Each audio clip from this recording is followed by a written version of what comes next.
Hey swimmers, welcome to the latest version of our YMCA of Marquette County swimming drills. And some of the drills we're going to go over today are the ones we're using to teach butterfly and breaststroke to our swimmers. These are the short axis strokes.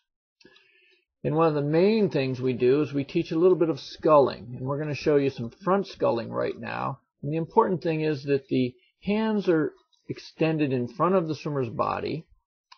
And they use a side-to-side motion, almost like a figure-8 shaped motion, to travel down the pool. This is Brad Cowan demonstrating, and you notice that he uses a light kick just to keep his body balanced, but it is the way he catches the water and sculls with his hands and forearms that moves him down to the pool. And this is called the front scull, and we do it with our face in the water.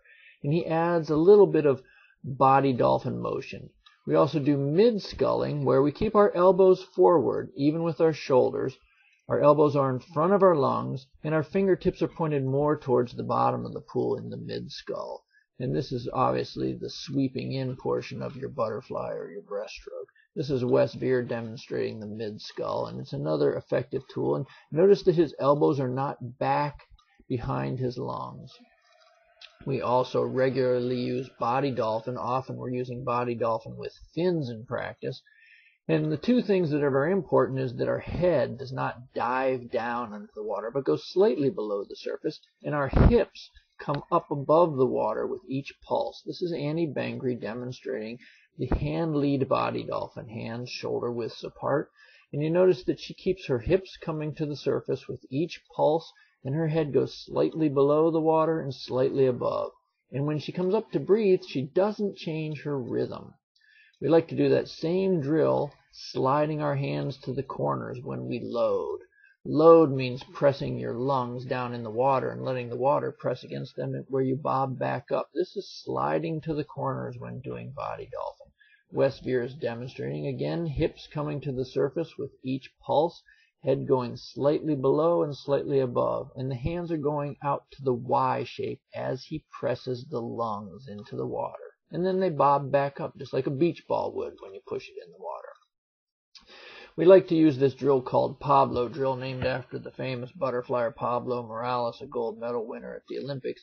And it's working on the underwater pull portion without having to worry about getting your hands back over the surface. Watch how Brad Cowan sneaks his hands to the front, slides out to the Y, and then anchors against the water and pulls his hands back. And the timing of the breathing is very important on this. He comes up to breathe as his hands are anchoring, and his face is back in the water. Now we do a lot of dolphin kicking on our back just to improve the strength of our core and lower back. This is streamlined dolphin kicking on your back as demonstrated by Annie Bangry. And you'll notice that she's using her hips and her upper body and her lower back and just bubbling up water at the surface. Our swimmers do this every day in practice. We also like to do something we call roller coaster dolphin, and it just engages the abs a little bit more. This is, instead of having your hands in a streamline, you have them about shoulder width apart. And you'll notice that it allows a little more body movement through the core when you're doing the roller coaster dolphin kicking. I'd like to thank our demonstrators for doing their weekly demonstrations of drills, and we're doing a lot more of these drills now as we're trying to introduce breaststroke and butterfly to our newer swimmers. So please take a few moments, check out these drills, and come to the pool ready to do them.